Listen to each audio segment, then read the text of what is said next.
Awesome. If you can't hear us or something, just like flag us down and we'll eat our mics. I've had variable success with mics this weekend, so. Hi, so you were all here for the Blue Beetle panel. At least I hope that's what you're all here for. Because that's what we're gonna talk about. So, I am Bethany Kesler. I am a writer, a reader, a nerd, and often, occasionally, Kellen's pet moderator for things. So I write under the pen name of DJ Gray for plausible deniability reasons, and I can be found kicking around the con here, there, and everywhere. So I will let my panelists introduce themselves, and then we'll dig right in. Hi, I'm Henry Hanks. I've been hanging around this track, especially in DragonCon generally, for 20-some years doing these panels, and I'm always excited to hear what guys, panelists, and the people in the audience think about this. And yeah, I've written for CNN, I've written for Sci-Fi, written about geek culture, and again, yeah, happy to be here, happy to see a nice crowd on a Monday. Hi, I'm eating the mic is legit. I am Dr. Birmagidra Gainor. I'm the Director of Counseling Services at Clemson University, and I love talking about the behind-the-scenes thoughts of everything, which is why I keep showing up. Hi, I am Jon-Paul Estes, and I agree with Henry. I'm glad so many people are here on a Monday to talk about Blue Beetle. Such a wonderful movie, and so glad so many people want to talk about it. And I have no cred other than I loved it too. You dressed up as Blue Beetle, that's enough credit. Yeah. That's enough. My name is Anthony LIggins. I do not have the courage to dress up like Blue Beetle, like Jon-Paul over here. This is my 20-some-odd year at DragonCon, but my 3rd year on panels. I'm also the Assistant Director of Media for Monsterama, which is a local retro horror and science fiction convention that's going to be occurring in late October. And I'm also the co-host of the Fandom Hybrid podcast. And we cover a lot of different things. Yeah, check us out. So we have a wonderful group of talented panelists today, and you'll excuse me if we occasionally flub words or curse. It is Monday on DragonCon and our brains glitch, so sorry. Also, this is a spoilerific panel, so if you do not want spoilers for the Blue Beetle movie, the door to exit is right there. Please do not complain about spoilers. We have given you enough notice. It's in the app. Yeah. Just say it. It's there. It's in the app, it's there. We're talking about spoilers. So, Blue Beetle. Has everyone actually seen the movie in here? Yeah. No. Yes, I have. No, okay. No. Excellent. But I have loved Blue Beetle since the Ted Cord days. Excellent. So that's why I'm here. And I've Perfect. read a little bit of the stuff from Jaime Reyes, so I'm interested. Excellent. You sure he's not cosplaying as Jamie though? I mean, that's kind of a something. No, I recognize the pattern of the suit. Yeah, that's Ted Cord. I was That is kidding. I was absolutely- joking. I was joking. I was joking. Jaime Reyes would be a more expensive cosplay. Much more It would expensive. be. It's shinier too. It would be Quite a bit more uncomfortable. Yeah. So, to get things started off, I will just say that George Lopez is living his best life.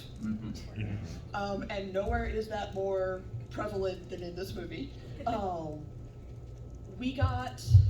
It was a really for me, at least, it was a really interesting take on Jamie, or Jaime, and because I know Jaime mostly from the animated Young Justice series. So when I saw, I'm like, oh, we're making a live action. I'm like, is it gonna be Jaime? Please let it be Jaime. And I was like, yes, this is gonna be great. Not that I don't love Ted Cord, but I want more representation out there for superheroes who are not Whitey Whiterson like me. Because infinite diversity and infinite combinations just makes us better. And so that was really, really exciting. And then I went to go see the movie, and I was like, this was like 8 MCU movies in one DC movie, and it was like 8 times more enjoyable than seeing the other 8 movies was. It was honestly, you got the joy, you got the passion, you got the telenovela bits, which were just amazing. And as a side note, I come at this from the perspective of, I spent all of my wild, fun teenage years growing up between Brazil, Paraguay, and Argentina. So there was a bunch of this movie that kind of spoke to me on a level that it didn't necessarily speak to other people. So first impressions about the movie, you know, what did you guys love? Like, what stuck out to you as a brilliant moment that you just loved? Okay. I didn't love the movie in general. That's what I was gonna say that right now. But I love the performance of Zolo. Can't think of his last name. Do you remember? Zolo, and yeah, I loved his performance. He was terrific. He was very enthusiastic. Like I said, enthusiastic. There's a lot of joy. You felt for the guy. You went.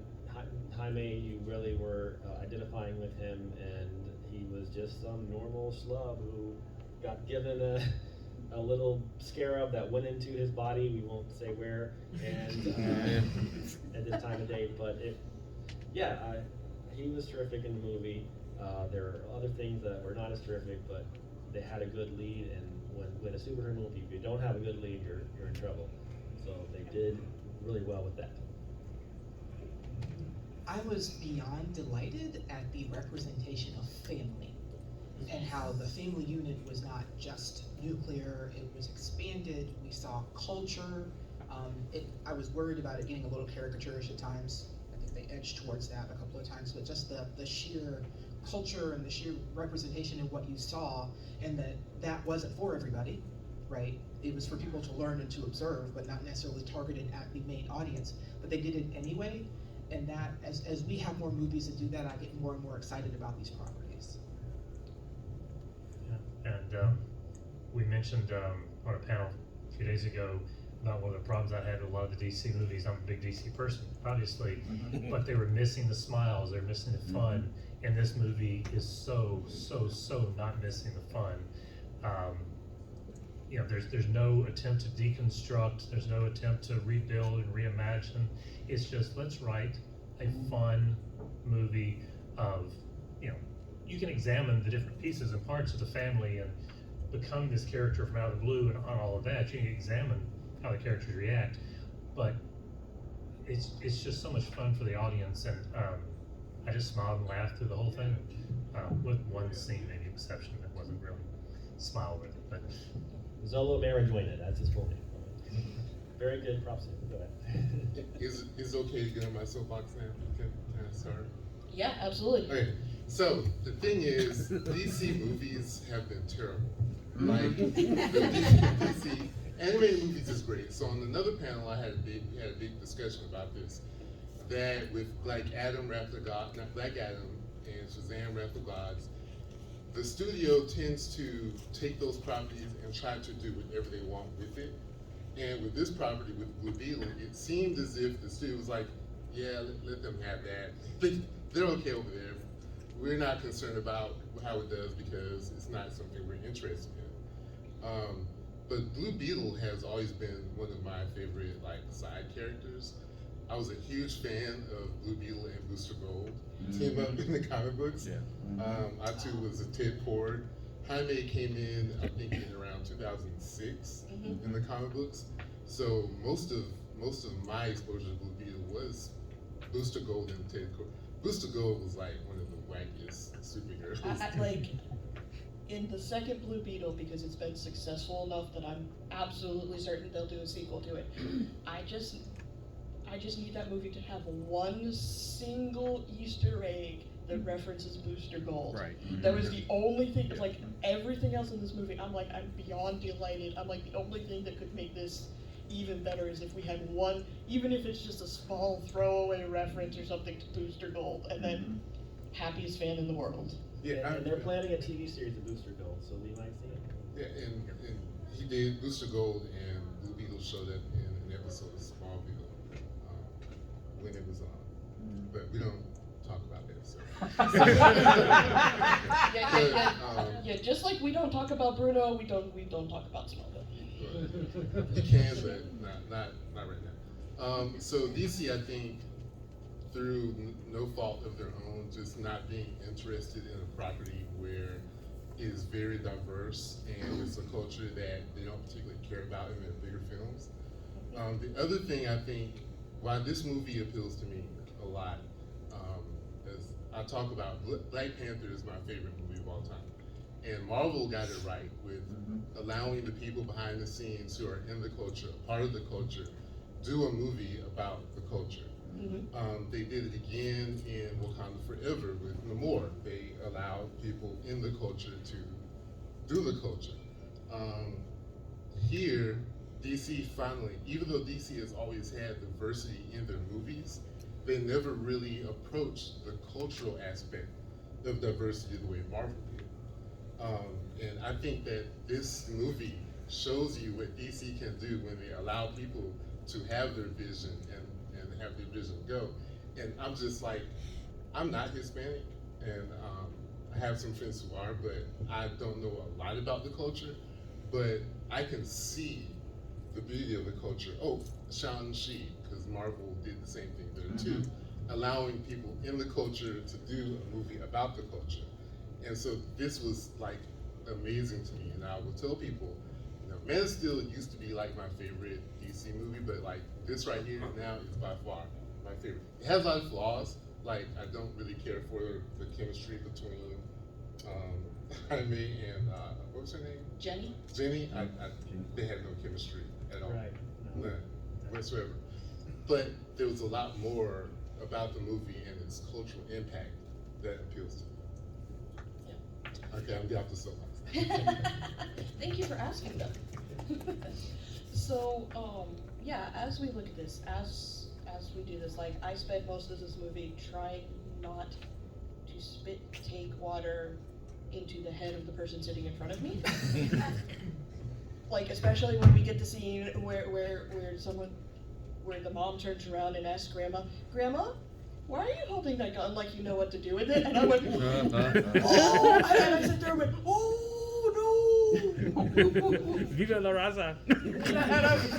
And I sat there and went, okay, A, this is the greatest thing that anyone has ever shown me in film in like the last 5 years, and B, oh my God, they went there, and it's delightful. Especially since it's a movie that it doesn't take itself too seriously, but it takes itself seriously enough to where you get that great. It's just an all-around. It's a good movie. It's an entertaining movie. You get enough Easter eggs and stuff to satisfy the long-term fans, and then you also get enough, you know, exposition, and you get enough exposure to it to where someone who's never heard of Blue Beetle before can just pick it up and go with it.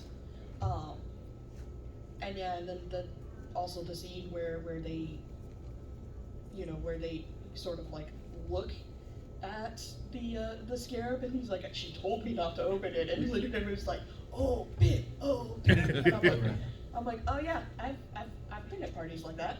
I'm like, my Open mysterious object. yeah, exactly. They're like, touch it. I dare you to touch it. If it's like, oh, do not press this button.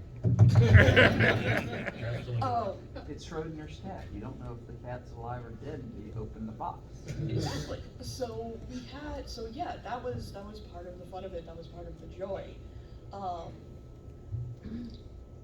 Though, before we get into some more of like the really fun aspects, what did you guys think of Susan Sarandon as the bad guy?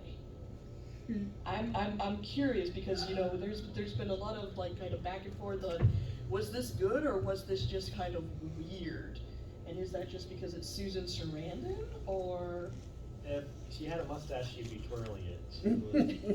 It was just a little, and she's not a bad actress. I'm not dissing her abilities or the writing, her ability, whatever it was. It was just a little too like, I am evil, that is it, I want everything for myself, everyone else can die. It was like, there was no subtlety. She was evil personified, and yeah, one of my issues was, yeah, a good villain. You kind of felt like you should have had some sympathy for her because of who she is, but it's like you were like, nah, I feel no sympathy for her at all. Well, I think it was kind of like an Easter egg because anybody that knows Susan Sarandon and most of the characters she plays, and then seeing her as Yeah, she played the opposite of what she it, stands for. and that's what made it hysterical. yeah, that is what made it hysterical. That is why, you know, a lot of people have had like conflicting feelings. They're like, okay, villain, but Susan Sarandon, but villain. That was It Easter egg. enchanted. Feel natural to me. Yeah. We've had, you know, actors who are very political and they go and they'll play the opposite of what they are. You know, and some do a good job and some don't, I guess. See, I felt a little different about her performance. Like, I kind of agree with you in the beginning, like when she's introduced, but I think towards the end, at the end of the movie, I think I started seeing a little bit of what she was going to bring to the character. Like if we had her for maybe, let's say she didn't die and she survived to the next movie, I think she would have done a lot more with the character. But in the end, when she started talking about what was taken from her and how she was treated, I started seeing a little bit of what Susan Sarandon could have brought to that part. But I think most of it, the director wasn't trying to focus on her, so it was okay for her to be sort of like this one note, one beat character. But then at the very end, between her and Conrad, you start seeing a little bit of what she could have brought, especially when she was talking to Jenny about. I found it a little frustrating, and I feel like sometimes in movies you get to pick one theme that's the focus. So this was racism and classism was the big focus in this movie, and just the whole misogyny piece didn't show up, right? And that was her whole driver, was the incredible misogyny that she had experienced from her family. And you don't hear it until the end. Right, and so she's this caricature again. I'm just gonna use the word caricature 95 times new. She's this sort of larger than life white female villain, but why? And we don't know till the very end exactly why. And then so we could have backed the whole thing up and really woven that in because it also was still important with the racism. Misogyny was showing up there too. You know, but we didn't get all those parts. It's like you have one bad thing. Like, oh, we're 90% in the movie. I guess we should put the motivation in at some point here. I'll say when I came out, the only thing my very initial, that very first thought was they wasted Susan Sarandon because she's a better actress than this. That was my first gut reaction. She didn't do anything bad. It just seemed like she was wasted. But then as it started reflecting on it, especially getting ready for this, it hit me because the focus was somewhere else. The focus was not on her story. The focus was on the rest. She was a perfect comic book villain. She was almost like that Adam West Batman era villain.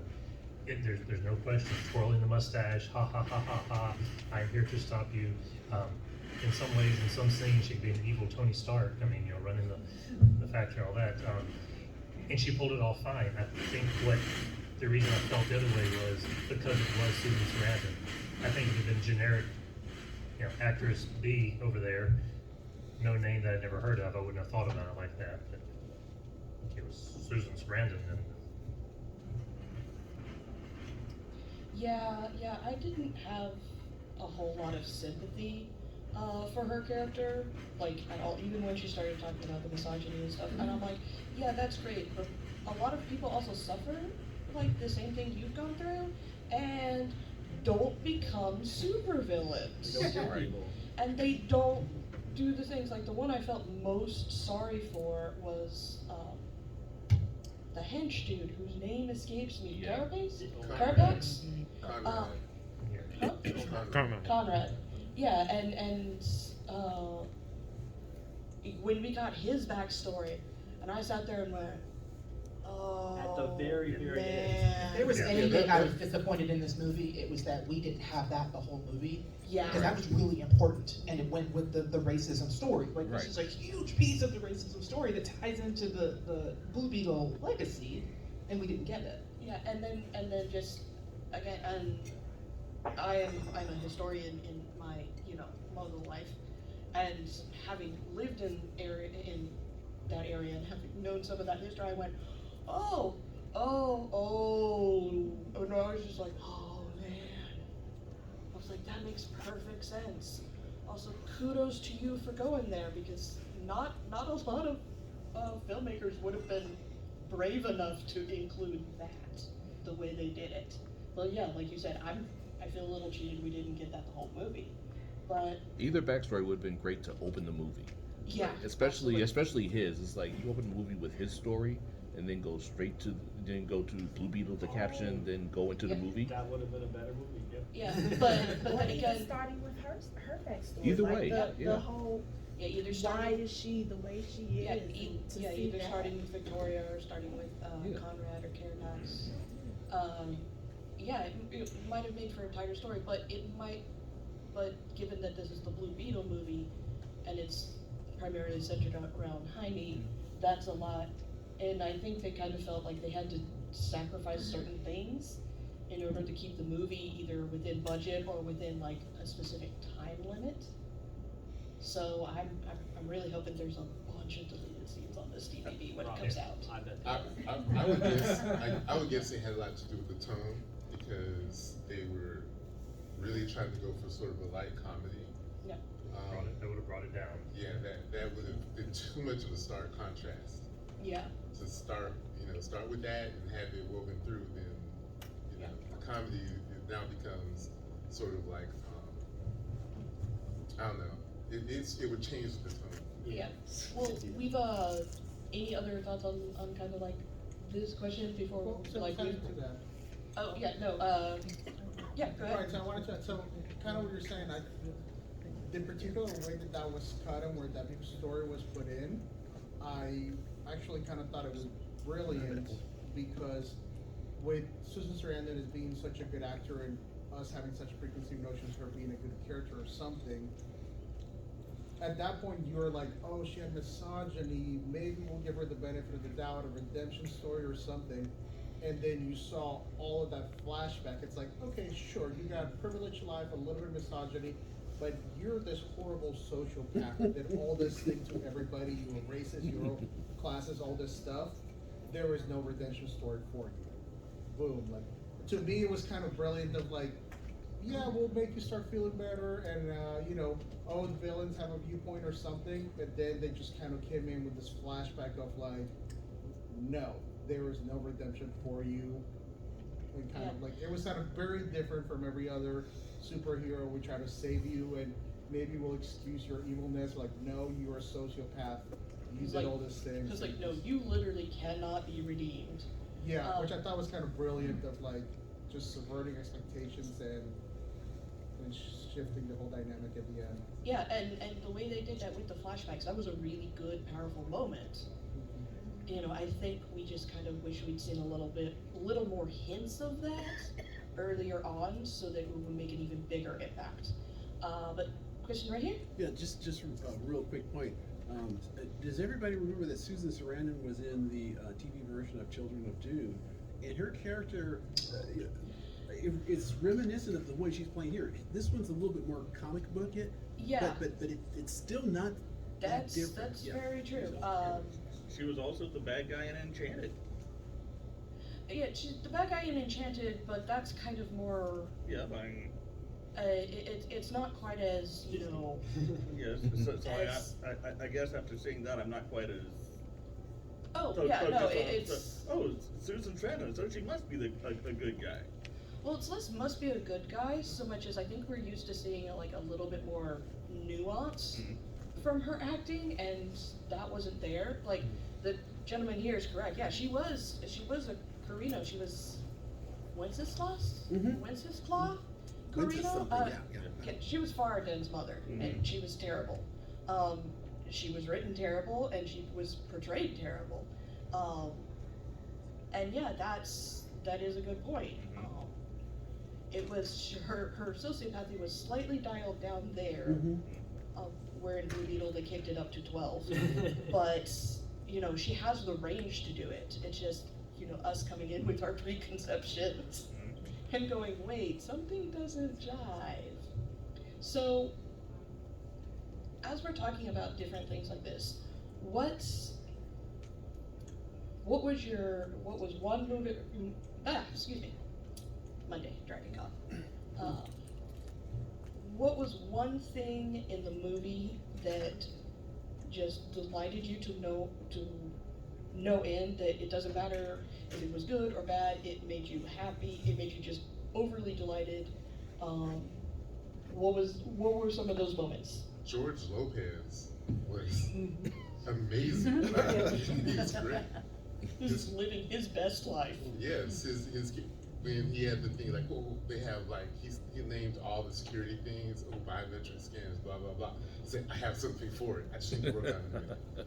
It was brilliant. He was brilliant. Yeah, absolutely. I would dovetail off of that to say that us finding out kind of gradually that he's actually like this brilliant scientist, right? Like they didn't lead that way. It seemed like he was just going to sort of be a buffoon, and then he sounds like he's also paranoid, but he was right. It's true if they're out to get you, then you're paranoid.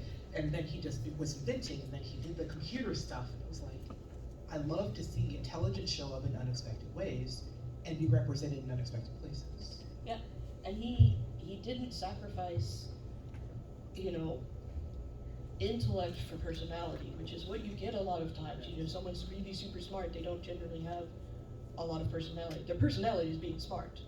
And here you can see that he definitely has a very strong personality. And so yeah, that gives you kind of some preconceptions about him. But then, he's also like incredibly terrifyingly smart. And, I just kept expecting Jenny to be like, so you're coming to work tomorrow at Cord, right? You have a job? Maybe. It's like, we'll let you design the lab how you want it.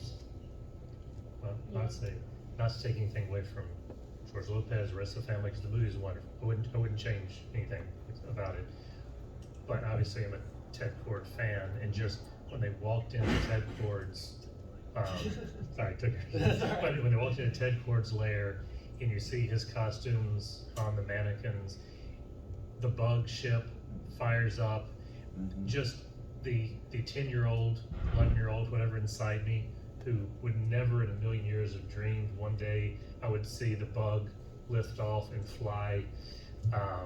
That just was so wonderful, not to mention the final moments in the mid-credits scene.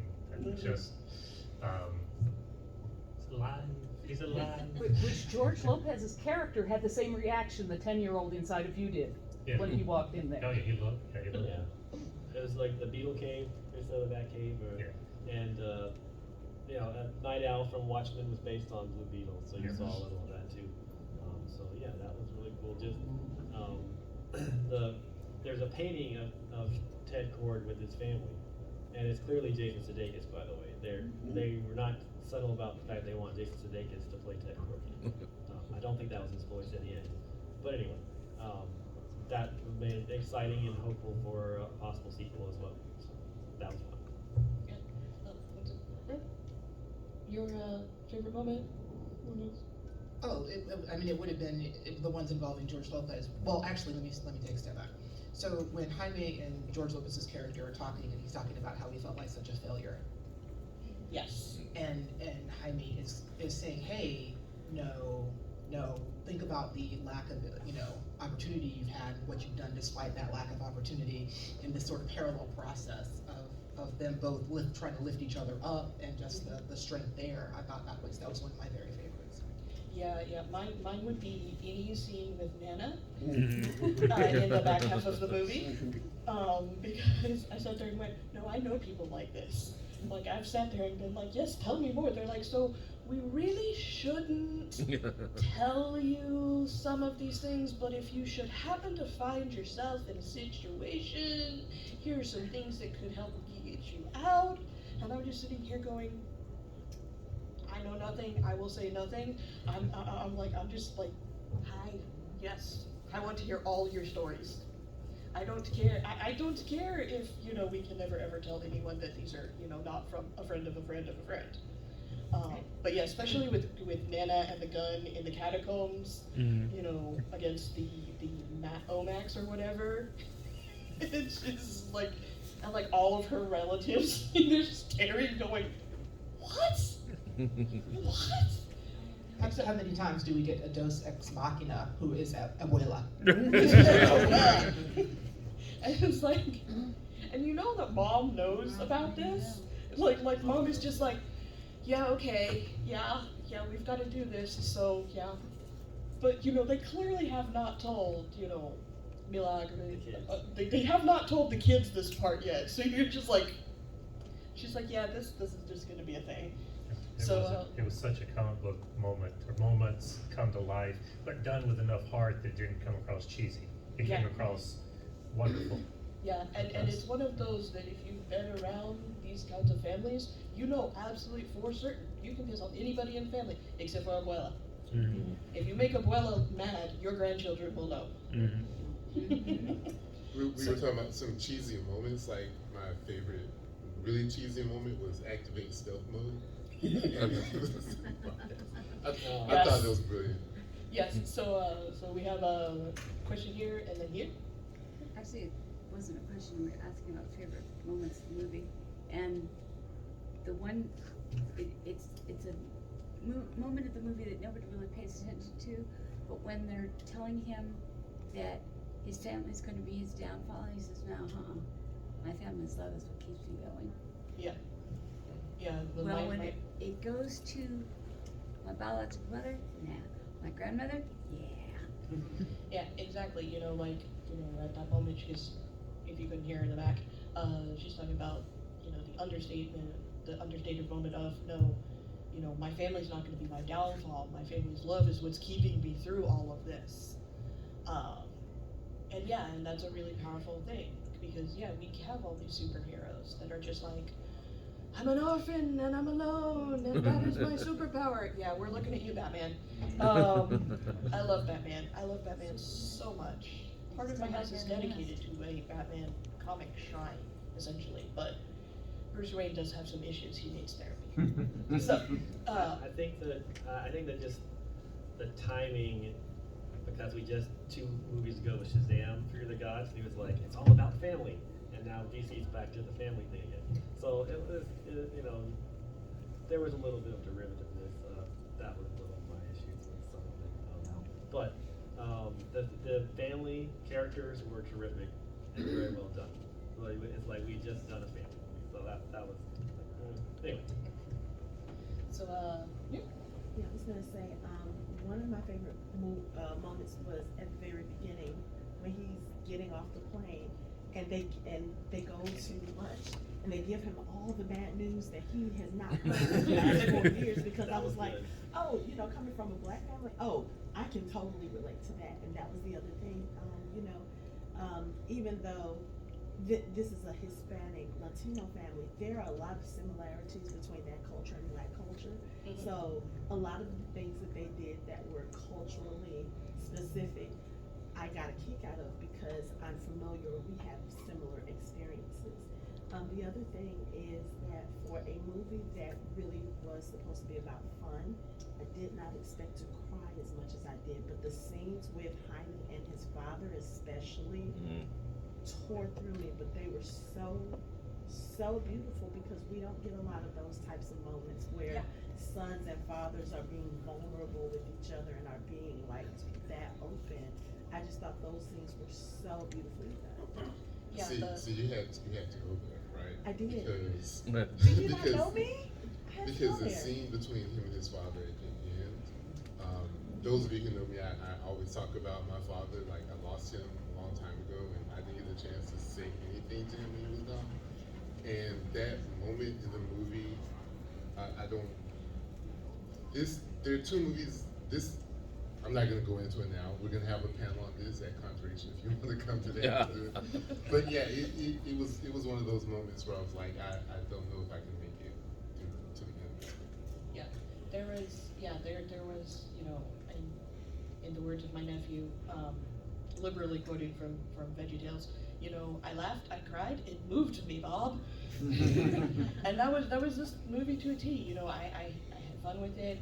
There were parts of it where I was just like, oh, I'm just gonna start sobbing into the Raisinets I have now. Okay, that's okay, sure. And then laughing through kind of the tears. But yeah, there were some really powerful character moments in this movie. Yeah, I was really shocked that the father or his father passed away. I was really shocked, and it's not like you haven't seen parents killed in a superhero movie, but for whatever reason, I didn't think they were going to go there. So that was, big wake-up call, I guess, from a lot of the happy-go-lucky part of this movie.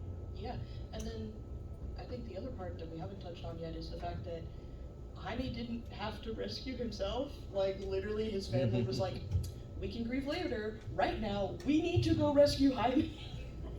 And so, because you don't see that in superhero movies. It's always like, no, I've got to muscle through and I'm going to get out of this by myself. No. Sometimes having help is okay. And that was the problem with Fury of the Gods. Yep.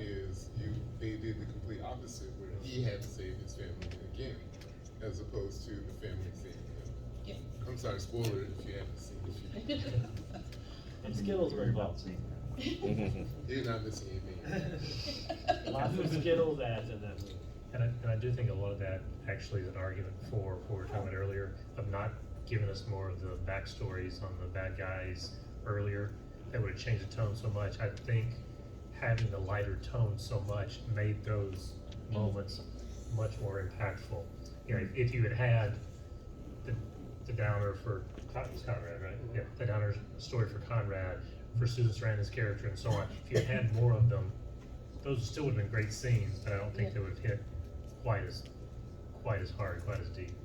Yeah, and yeah, because you do see, because Conrad's there as like almost like a direct foil against Jaime. So like everything Jaime is everything that Conrad doesn't have, and they presented it that way, and it was really, really effective on the screen.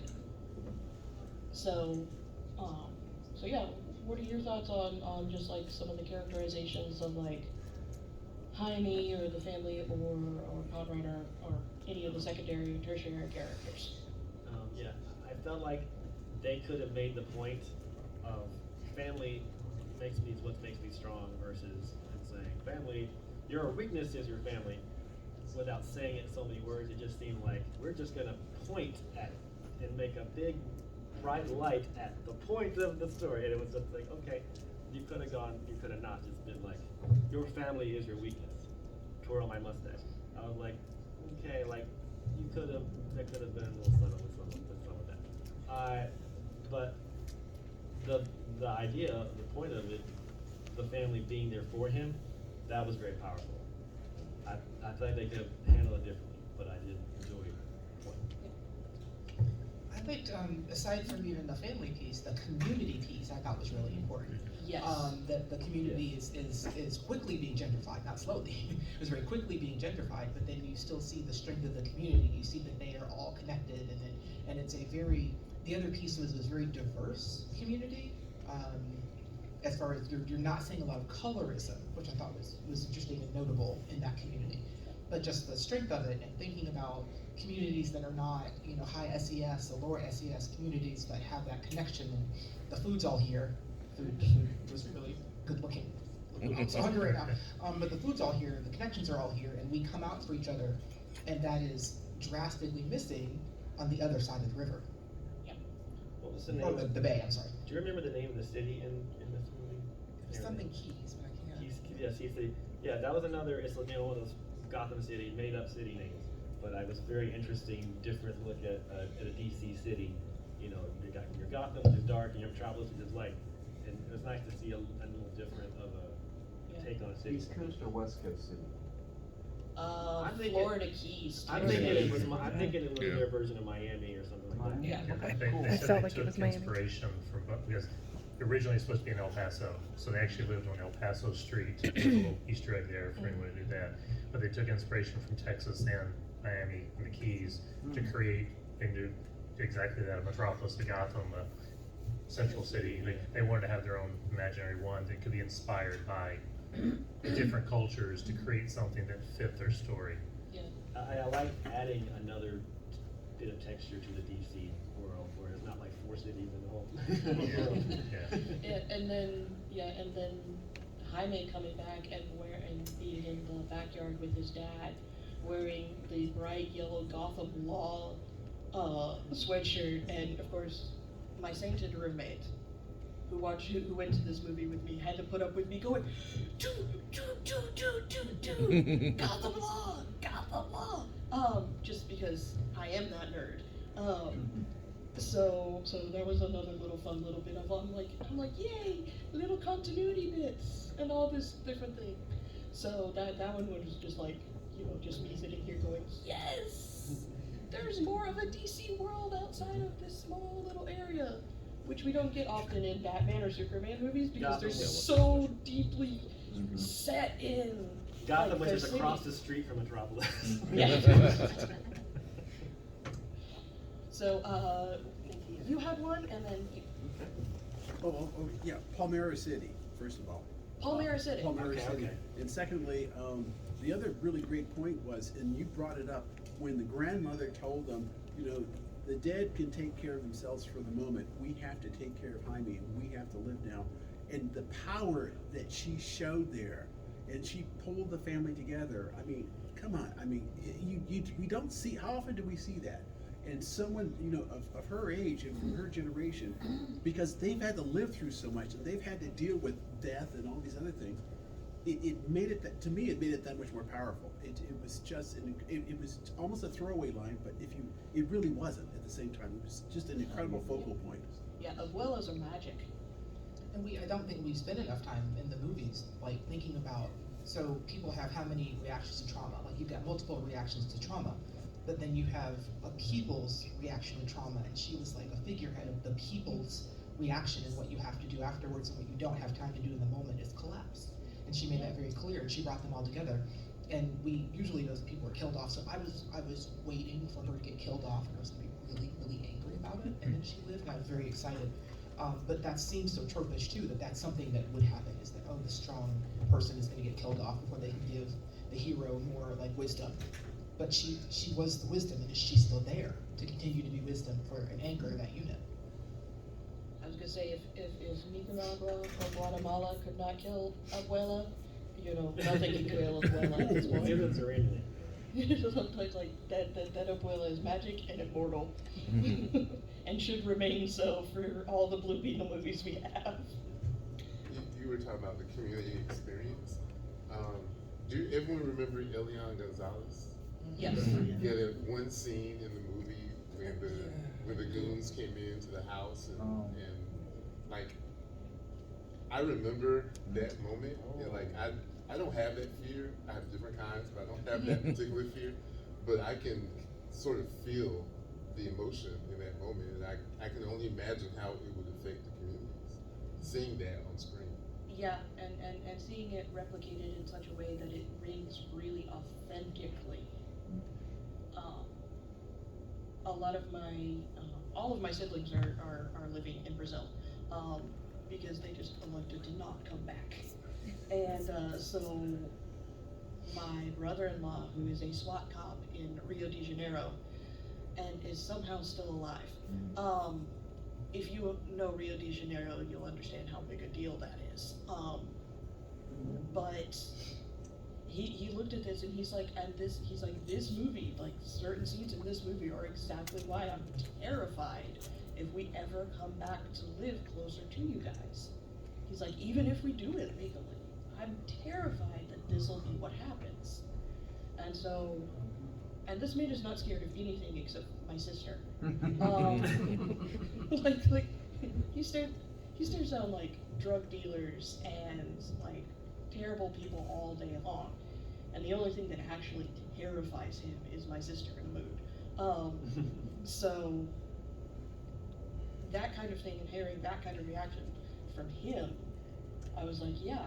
I'm like, yeah, no, absolutely, my friend, absolutely. That's one of the fears we have of if you come to live closer to us, this is a fear that we then have to explain to your kids for why certain things have to be certain ways.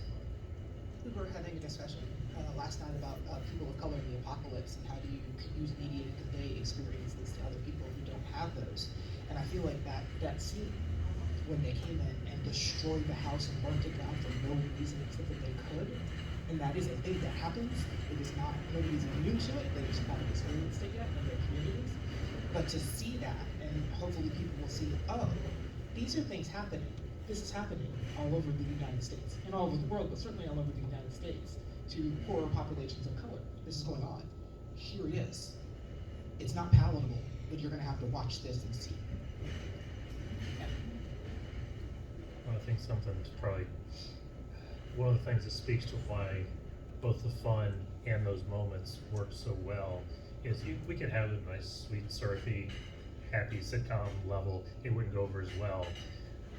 But with where this world and our country has been for the past 7 to 8 years, culturally, politically, whatever, not to get into that side of it too much, but just where we've been, the Ted Lassos of the world, this type of movie, Superman and Lois, the ones that show us sometimes from different cultural perspectives, but sometimes just families, and we can be nice to each other. We can lift each other up.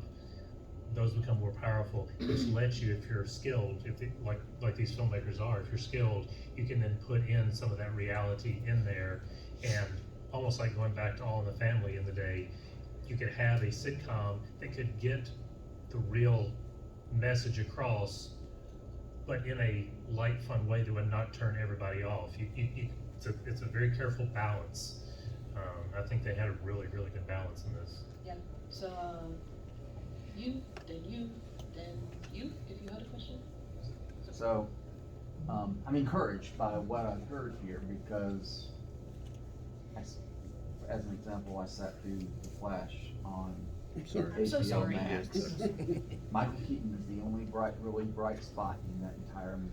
But I tried to get into Shazam after I liked the first Shazam movie. This one, no, Black Adam. I tried to get into that. It's like it's like nothing burgers all the way around. So my question to the panel is Blue Beetle going to be part of the James Gunn reimagining, reworking, whatever you want to call it, of the DCU? And how do you see that actually working? Because James Gunn can do heartfelt stuff. He can also do raunchy stuff. So how you, knowing that this is Blue Beetle, it's kind of like an opposite Deadpool problem into the Marvel universe. Mm-hmm. You have a whole kind of, sounds like you got a really family-centric, good, fun-feeling movie.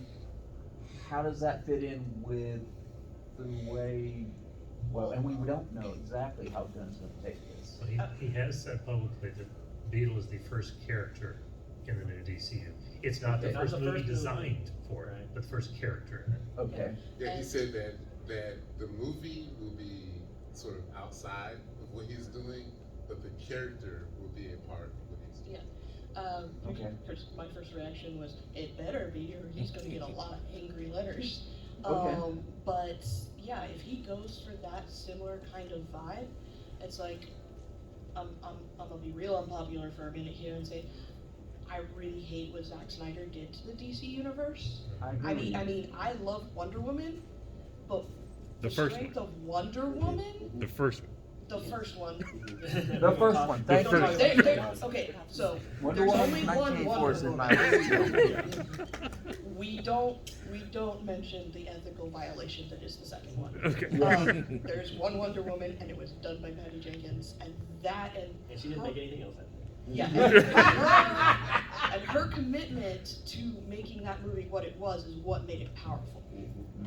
But Zack Snyder doing all those other things, the only good thing that ever came out of that really was Ben Affleck as Batman / Bruce Wayne, because that is actually probably one of the most authentic Bruce Wayne / Batman. Yes. Where he got both sides of that character as close as I've ever seen anyone get. But I like the image of Henry Cavill as Superman. I don't like what Man of Steel did with it. Yeah. And that's what I'm saying. I'm hoping James Gunn does rehabilitate the DC universe, because quite frankly, it's a property that is being neglected. It's almost criminal on how they do it, how they're doing it. I think that Warner is a victim of its own success, because Blue Beetle, for better or worse, came out as Barbie was taking over the world. Yes. And it was real hard for anything else to get any kind of notice. And it was #1 when it came out. and then it wasn't after that. So I would love to see another. I'm Ted Cord come in. I want to see all this stuff. I would love to see a second, but I will just say, don't get your hopes too high, only because of the Barbie factor. They might just be like seeing stars over here, and with James Gunn coming in, even though he said Blue Beetle's a nice character, you know, there was also talk of Gal Gadot making another Wonder Woman. That's not happening. So a lot of the stuff that's been said about the DCU didn't come to pass. So, Yeah. so I will it just- had, I so will it's just say back off manage your again. expectations. The Wonder Manage your Woman thing is back off again. Right. Because I heard it was off, then on, and now it's off Yeah, again. like a couple of weeks ago, she said they were still working on it. Yeah. And then James Gunn was like, not so much. Yeah. Well, and She some spoke of out of this, turn. some of this is also inside baseball stuff that is being affected by the strikes. That's true, And yeah. that once the strikes are resolved, this may all come back and we may get more. So right now, until the strikes are resolved, everything is up in the air. So that's kind of where things are. Hopefully the studios will see sense soon, But the happy path is that Blue Beetle is part of the plans going forward. And I think when you say he's the first character, that can mean that he can show up as a cameo. That can mean all kinds of That, I know. That, But yeah, all I know the it's events of the movie are not going to be a part of James Gunn's universe. Yeah. Doesn't mean they're not, just he's not gonna rely on them or focus on them. Okay. Unless, of course, he said that before, I guess, before opening day, if it had become $1 billion movie in a month, he probably would He would change. Yeah. have changed that real quick. And if they have, as you mentioned, there is a Booster Gold TV series supposed to be coming. If Ted Cord ends up being a part of that as a recurring character, and that show does well, that gives them a bigger chance of doing a second Blue Beetle movie and just extending the family. So they won't replace the Jaime character, it would just extend it with him mentoring and being in the background, you know. Oh Lord, Booster Gold mentoring Jaime Reyes. Sorry, I just had this horrible thought of. I do have thoughts about your original question. Yes. I actually like Zack Snyder's version of DC. I think there were too many people with their hands in what he was trying to do. And then after the tragedy in his family, it kind of got thrown off the rails by Joss Whedon, and that's a whole other conversation. I felt this way since Man of Steel. The whole thing with Justice League, that's not part of my calculus on that. Well, broader point that I want to make Yeah, was whenever a person has a vision, i.e. Kevin Feige, and you have a plan that you want to instill, you want to execute, it's great when that person has enough control to do it. So when Zack Snyder was in control of what he was doing, it was going to be a clear, coherent vision. Whether you like it or not, it depends on your taste. Some people like dark, some people don't. That same thing is going to be with James Gunn. Like, how much control that he's willing to have over what his vision is to make the universe coherent, to make it entertaining, is what's going to be important. Now, if they do this thing where, James, we don't really like that, can we bring Joss in to kind of work on that a little bit? Then everything starts to get a little bit crazy because it's not coherent anymore. So I'm not a huge James Gunn fan, but what I am a fan of is consistency, and I'm a fan of coherence. If we get that, then I'm all for it. You do need somebody like Kevin Feige to take care of the DC universe. That's what's been lacking for a long time. And to me, Zack Snyder wasn't that guy. Zack Snyder was perfect for doing Watchmen. Absolutely, his artistic style is perfect for that movie. It's perfect for 300, but not the main DC universe. So we are almost coming up on time, guys. So we are going to do your question first, because you haven't really had a chance to talk yet. Did you have a question or a comment, hon? Or were you just stretching? Okay, cool. So you, then you, then you, and those are the last questions, and then I will let the panelists tell you where you can find them after stuff. All right, go. Oh, me? Yeah. Okay. I didn't want to let this go without giving a shout out to the AI, Khaji-Da. I thought her sarcasm Khaji-Da, yes. She was hilarious. Like, she was like, "Do you want me to take care of this, or do you want?" Right. I thought that was awesome. I'm a sucker for sarcastic computer voices. So Yeah, sassy AIs like that are the way to go. I also like the fact that the family piece affected that AI as well. right, yeah, And as the AI watched the family, the AI changed. Yeah, that's exactly. pretty awesome. Piggybacking off of what you were saying about, you know, how this movie showed people in other communities what these communities go through. Because a lot of times you hear stuff on the news and people are like, well, that doesn't really happen, and then you get to see in this film. The other thing that resonated with me was the microaggressions, specifically when Jaime went to court and the receptionist kept mispronouncing his name as Jamie. I am half Asian, I have a Japanese name, and I get this all the time. And there are some times when, especially if it's a limited interaction, I just let it go because I just don't want to get into it. But the fact that he stood firm, like, no, my name is Jaime. Okay, Jamie, no, it's Jaime. The fact that, you know, you get to see that, like, that happens every single day. My name is in an email and I'll get somebody responding to me and spelling my name wrong. And it's just, I like that they put that in there because other people need to see, yes, this is the minor bullshit that we have to deal with. So this is minor and it's that irritating. Think about what the big stuff is like. I've never heard his name pronounced until today. Oh, Yeah. So Exactly. I took it as I read it, Yep. and I forgot about the Spanish J thing, Mm-hmm. and that's so. But I like but being educated. yours at the beginning of this panel was a genuine mistake because, like you said, you had never heard it. Right. But like he literally in the movie walked up and said, "Hi, my name is Jaime Reyes." Oh yeah. Told Jamie that I didn't even tell you that's how to pronounce my name. So why would you assume that that was okay? Exactly. Yeah, I Yeah. loved it and hated it at the same time. Yeah, it's real. Yeah, the microaggressions, yeah, that was points for authenticity and accuracy, but also Do better. But also do better, world. Just do better. Do better. All right. Final question. Okay, is you. just real quick, we were talking about the assault on the home. Does everybody remember when they blew up a block in Philadelphia? Yeah, the move, Yeah. move, I mean, yeah. It's so this is nothing new, you know, and it's been going on for I don't know how many years, and apparently it's going to keep going on because we tend to forget things, you know, Yeah. and we tend to think that it doesn't affect us. But you know, if you can blow up a block in the United States, anything can happen. And if you think otherwise, you're really, really, really not I thinking. mean, before the HBO Watchmen series, I didn't know anything about Tulsa. I was actually gonna say that, Oh, yeah. it's not that we forget things, it's that we're not We're taught not things. taught this. And then you have idiots that As want good change as good a director Zack Yes. Snyder is, he was not perfect for Watchmen, only because the TV show showed us that Lindelof was really Yes. the perfect one for doing it. Oh yes. And it doesn't get Snyder as creator, but But yeah, no. he taught us and entertained us at the same time. So Mhm. you're right. A lot of people do forget, and sometimes it's intentionally making sure that people forget. Yeah. And I think that's the biggest problem is we don't get taught. There's a luxury Yeah. and privilege in not knowing.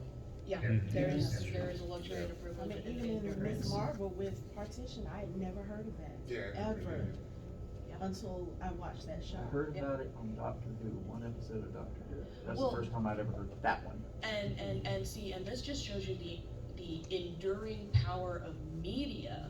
Yeah. And that's why we need movies like this, so that we can shove it into people's faces in an inescapable way that they can't ignore.